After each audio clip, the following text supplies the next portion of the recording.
Hola a todo el mundo, en esta sección de mi canal de YouTube voy a hablar de mis referentes, de su biografía y de por qué los considero mis referentes. Y ojo que matizo y remarco que son referentes y no ídolos, porque no creo que sea sano idolatrar a nadie ni perder el culo por nadie famoso que nunca sabrá de tu existencia. Y el vídeo de hoy tratará sobre Emma Goldman.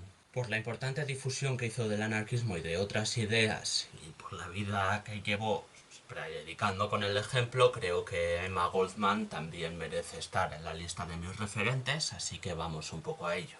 Emma Goldman nació en Kaunas, Lituania, el 27 de junio de 1869. Nació en una familia judía ultraortodoxa que regentaba un hotel.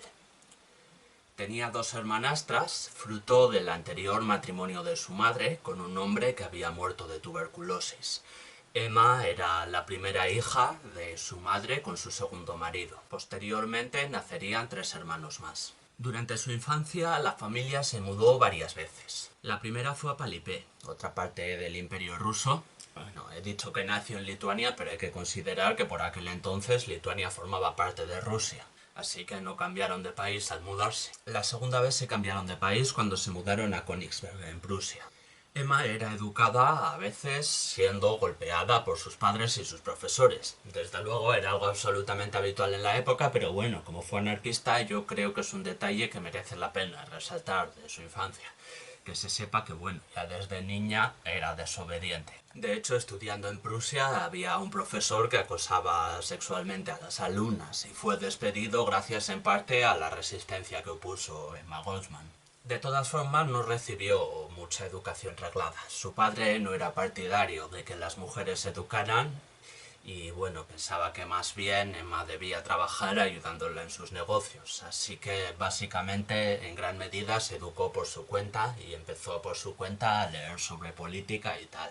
Cuando ella tenía 13 años se mudaron otra vez, esta vez a San Petersburgo. Fue a San Petersburgo cuando teniendo ella 15 años y trabajando en uno de los negocios que había abierto su padre, que en este caso era una tienda de corsés, uno de los clientes de aquel negocio mantuvo contactos violentos con ella. Algunas biografías de Emma Goldman hablan directamente de violación, pero bueno, no está especificado con detalle. Las palabras que ella usó en su autobiografía eran eso, contactos violentos. No especificó que fuera violación, aunque en algunas de sus biografías sí se considera así. Poco después de aquello, en el año 1885, una de sus hermanastras mayores, Helena, fue a vivir a New York. Iba allí para reunirse con la otra hermanastra, Lena, que ya vivía en New York por aquel entonces con su marido. Emma, tras mucha insistencia, se fue a vivir con ella. Viajó con una de sus hermanastras para unirse a su otra hermanastra y a su marido en New York. Cuando digo tras mucha insistencia me refiero a que sus padres no querían dejarla ir, pero ella amenazó con suicidarse, así que al final se la dejaron. Vivían los cuatro en Rochester y después, de hecho, con el paso del tiempo, sus padres y sus tres hermanos también se unieron a la familia allí, debido al creciente antisemitismo que empezaba a haber en San Petersburgo. Emma por aquel entonces trabajaba cosiendo algo más de 10 horas al día por un salario de mierda. En cuanto pudo dejó ese trabajo y lo cambió por otro en una tienda. Fue en ese otro trabajo en el que conoció a Jakob Kirchner, con quien se casaría 4 meses después. Hablamos de febrero de 1887. Después de casarse, eso sí, la relación parece que se enfrió bastante. Emma se involucró en política. Y hay que tener en cuenta cuando digo esto que estamos hablando de la época de la revuelta de Haymarket en Chicago. Es la famosa revuelta que llevó a que el horario se redujera a 8 horas laborables en Estados Unidos. La revuelta donde fueron asesinados unos cuantos anarquistas que serían conocidos como los mártires de Chicago. Y desde entonces, el 1 de mayo, de hecho, es el Día del Trabajador en buena parte del mundo, debido a eso, debido a la revuelta de Haymarket. Por cierto, también destaco lo curioso que es que en el siglo XIX se pidieran 8 horas laborables y hoy en día, que hay máquinas que hacen muchísimo más trabajo, la jornada normal siga siendo de 8 horas laborables. Yo creo que es una reivindicación que ha quedado un poco anticuada y que habría que exigir una jornada bastante menor que 40 horas a la semana como tenemos hoy en día, pero bueno, esa es otra idea, volvamos a centrarnos en Emma Goldman. El caso es que Emma se divorció cuando llevaba menos de un año casada. Y después de eso hubo un tira y afloja con su familia que bueno, entre una cosa y otra básicamente se puede resumir en que la familia quería que Jacob Kressner quería que su exmarido viviese con ellos y ella no quería que viviese con ellos, y al final, curiosamente, fue Emma a la que expulsaron de casa y se marchó a New York solo con un bolso, una máquina de coser y $5. En New York conoció a los anarquistas Alexander Berkman y Johann Most. Ambos tendrían cierta importancia. Most era editor de una publicación llamada Freiheit y daba mítines. Él fue quien enseñó a Goldman a hablar en público y a escribir. Aunque bueno, básicamente quería que repitiera sus palabras, o sea, quería que Goldman imitara completamente su ideología. Goldman, por el contrario, quería probar su punto de vista y eso llevó a que discutiera con Most.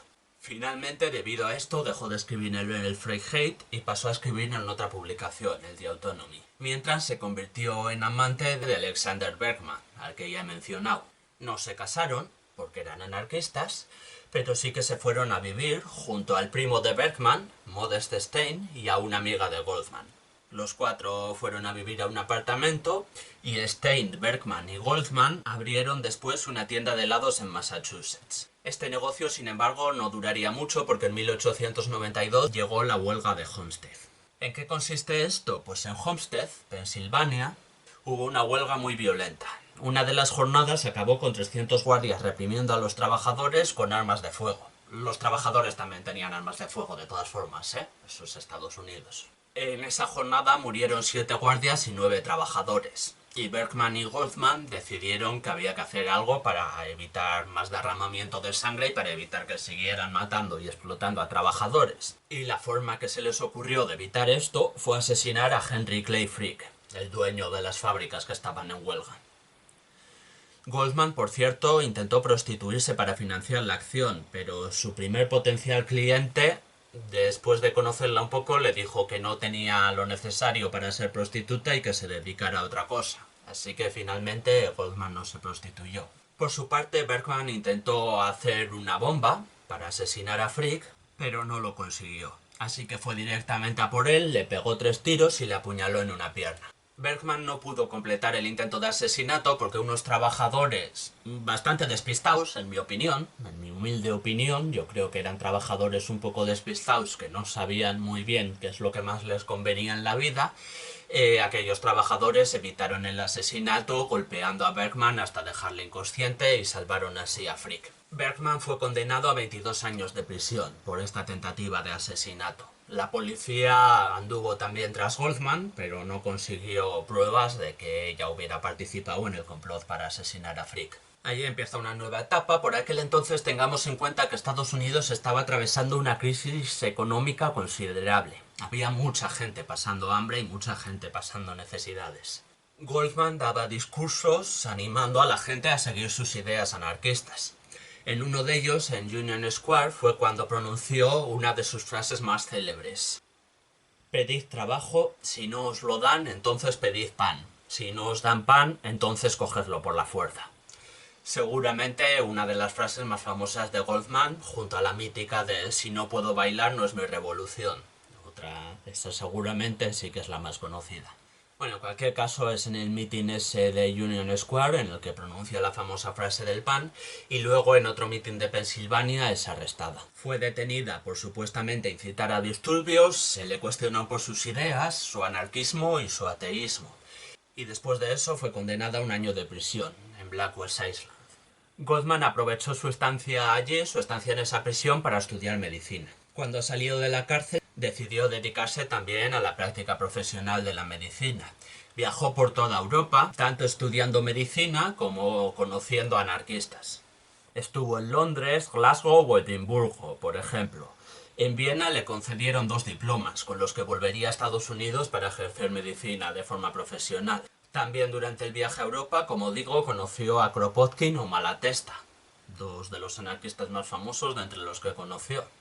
Volvería a Europa otra vez poco después, por cierto. En 1899 conoció allí al anarquista checo Hippolyt Havel. No estoy seguro de haberlo pronunciado bien, la verdad.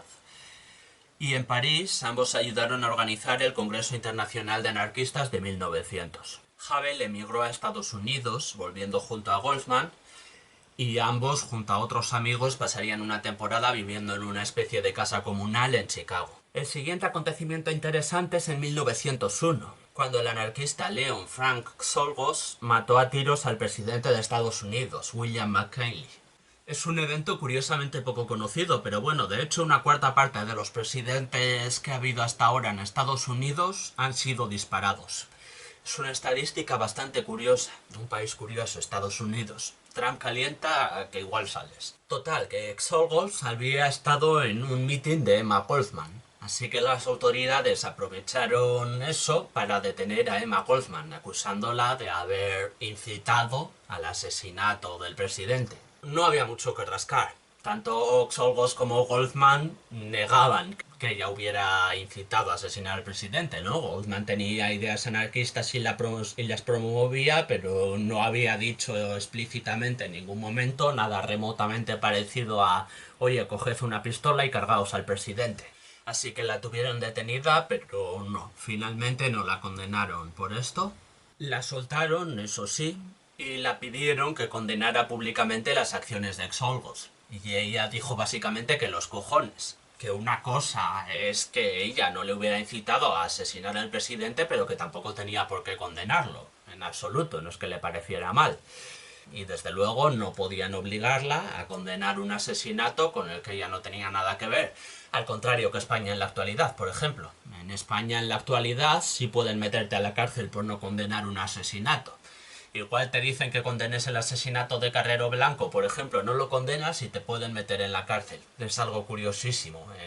No pasaba en Estados Unidos hace 120 años, pero ahora en España, cosas de estas leyes nuestras, pues sí pueden meterte a la cárcel por no condenar un asesinato con el que no tienes nada que ver. Total, que tras esto Goldman pasó un par de años apartada de la acción, dedicándose a la enfermería, básicamente.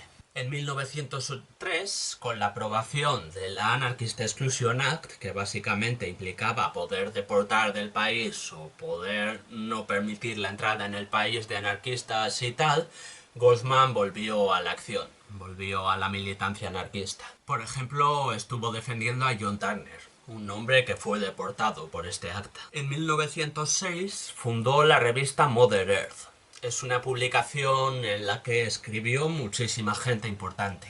Fue ese mismo año, 1906, cuando Bergman salió de prisión y se reencontró con Goldman. Había salido bastante tocado psicológicamente por su estancia en prisión. Digo bastante tocado para resumir que intentó suicidarse en una ocasión y también se lió con una anarquista de 15 años. Becky Ederson se llamaba.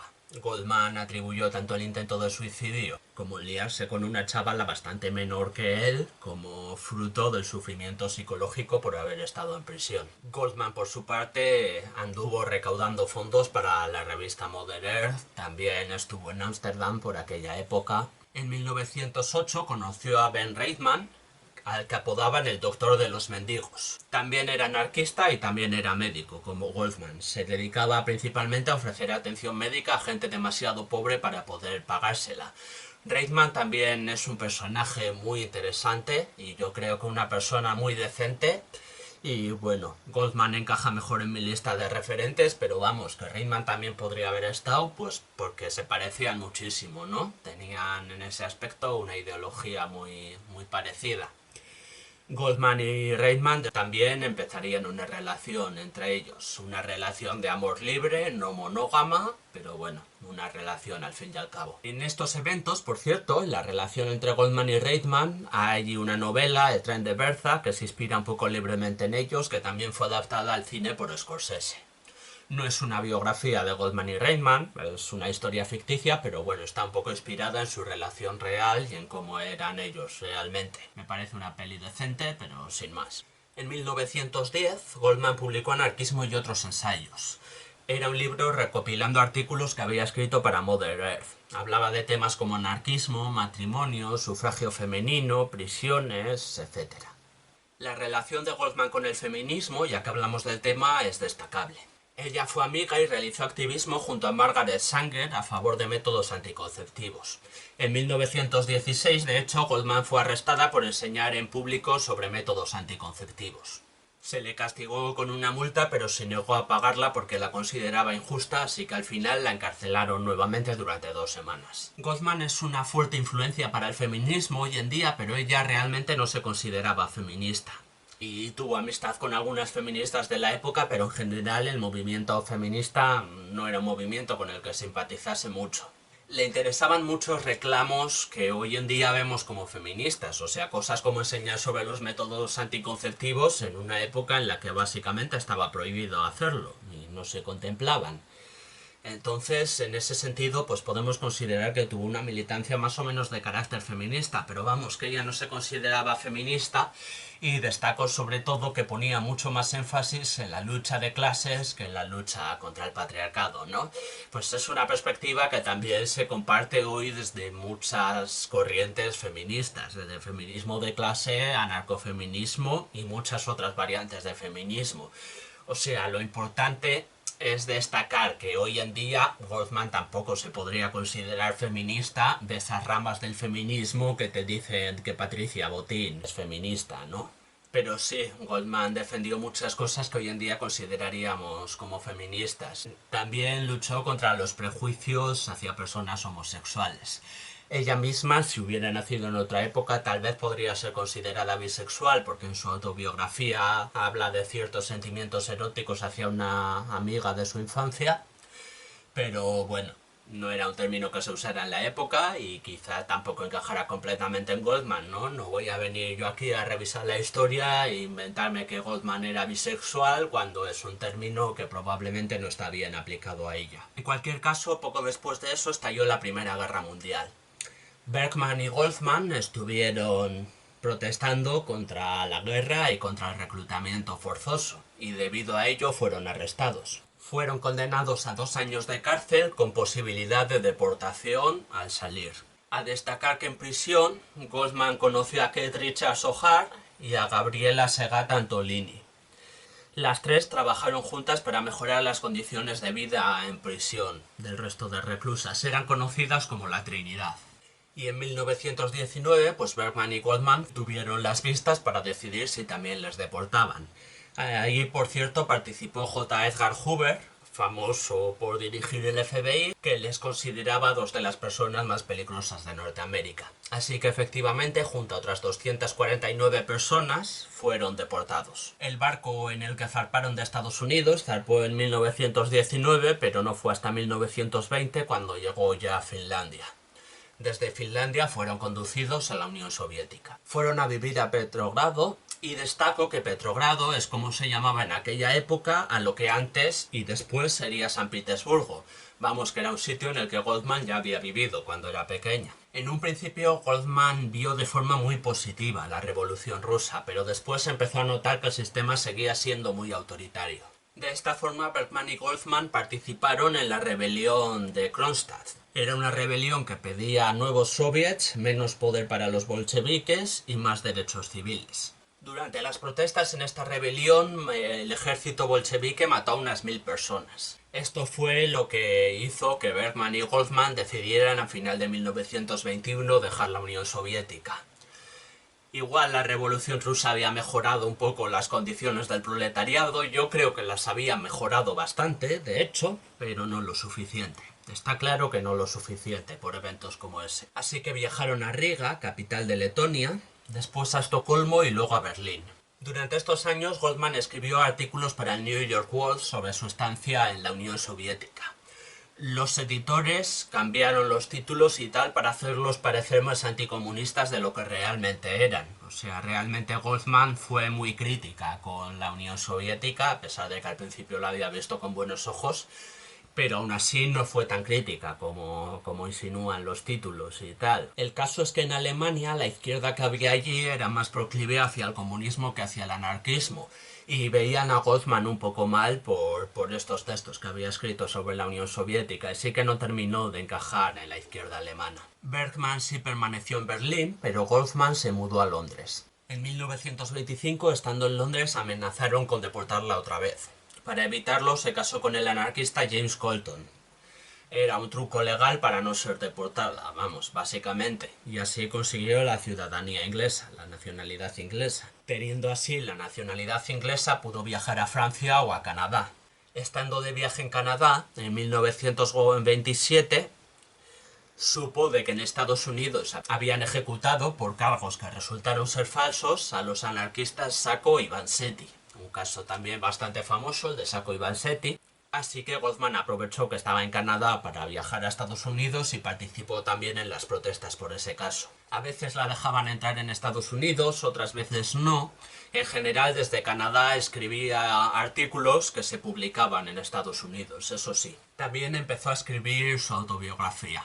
Pasó 2 años viviendo en una cabaña en Saint-Tropez, en Francia, centrándose en esto, centrándose en escribir su autobiografía. Fue por estas fechas que Bergman se suicidó. El siguiente acontecimiento relevante es cuando estalló la Guerra Civil Española.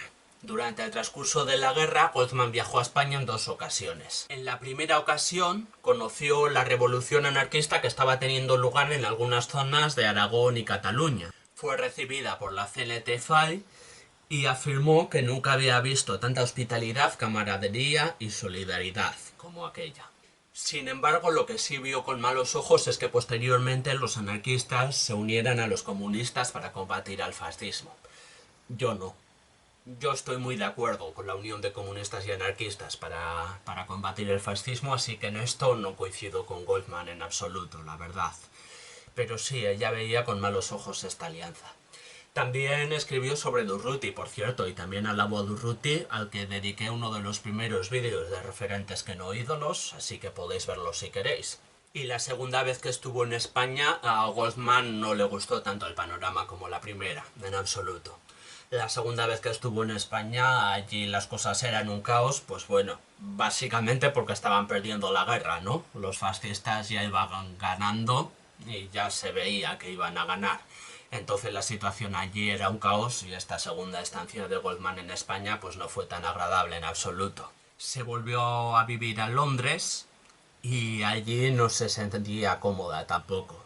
Opinaba que en Londres había demasiado fascismo, se notaba que estaba creciendo el fascismo. Así que volvió nuevamente a Canadá.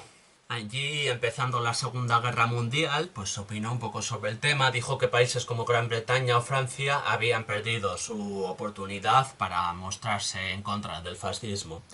La verdad es que es básicamente cierto.